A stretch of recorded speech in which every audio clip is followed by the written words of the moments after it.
Cuando el medio de intercambio When the use of a medium of exchange becomes widespread, money emerges. In theoretical or praxeological terms, in abstract terms. As you know, this is true regardless of the concrete good that constitutes money at any one moment.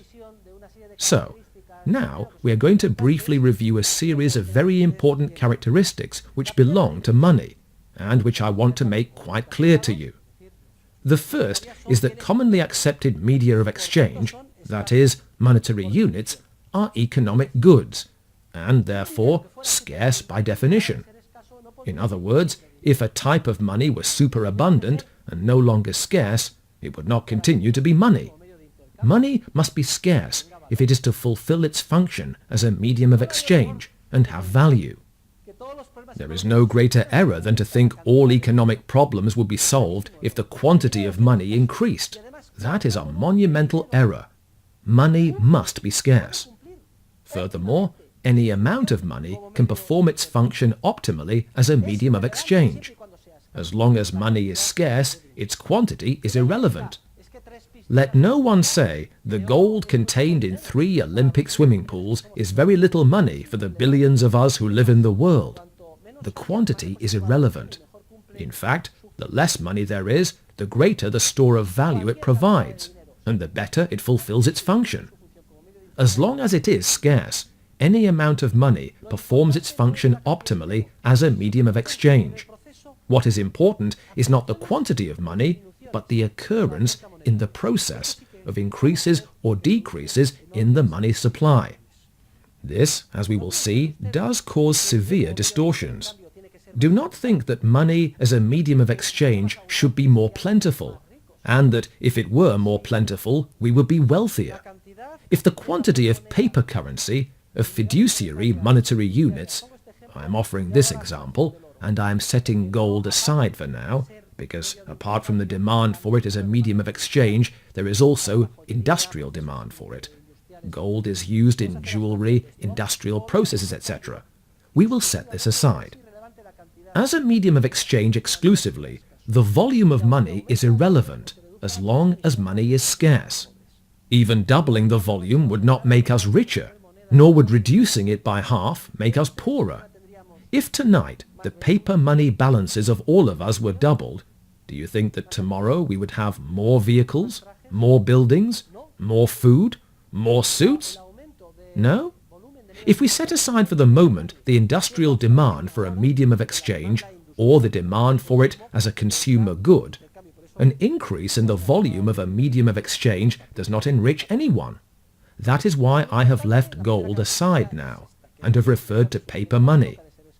However, the important thing, the first characteristic, is as follows. A medium of exchange is an economic good which must be scarce. Any volume of money performs its function optimally, and with respect to a medium of exchange stricto sensu, we are not made wealthier by an increase in the quantity of money. The second important characteristic of money is that people are willing to pay a price to obtain monetary units, because they value having them, precisely for the 3 reasons I have mentioned.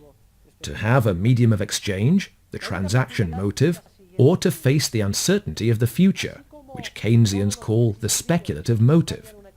The only peculiarity is as follows. Just as the prices of all goods and services exchanged in a modern economy are expressed in monetary units, the price of a monetary unit is expressed as so many of each of the goods and services exchanged for it.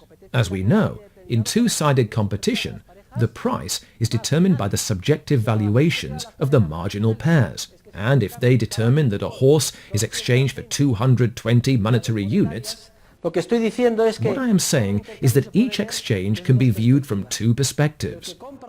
From that of the buyer or seller of the horse or good in exchange for monetary units, or from that of the buyer or seller of monetary units in exchange for whatever good is handed over. As an exercise, starting today and for the next few days, I would like you to take the viewpoint of someone who is buying or selling money. Whenever shopkeepers sell you goods, you can interpret that what they are actually doing is not selling you goods, but purchasing money. They are demanding money. And in that process, a market price is set, and we are used to understanding it as so many monetary units for a transportation pass, for instance. But we can also define it the other way around. How much does a loaf of bread cost? We said 50 cents, right? Well, if we are bakers, €1 costs us 2 loaves of bread. We have to hand over 2 loaves of bread to buy €1. €1 costs the milkman 1 litre of milk. A €3 million yacht? Well, a euro would cost 1 divided by the 3 million the yacht is worth. So maybe a little faucet or something. You see that the price of a monetary unit is set for each and every one of the goods and services exchanged in the market. We will call the price of money the purchasing power of money, understood as the number of units of a good or service which must be handed over for each monetary unit. The third characteristic of money I wanted to mention is that money is always owned by someone. In other words, it is always hoarded by someone. Money fulfills its function only if we hoard it. So, analytically speaking, we cannot possibly distinguish between circulating money and idle money, or between circulating money and hoarded money. No one has ever seen a €10 bill, nor a gold coin with 2 legs running from one place to the other. Money performs its function only if it is hoarded in someone's pocket.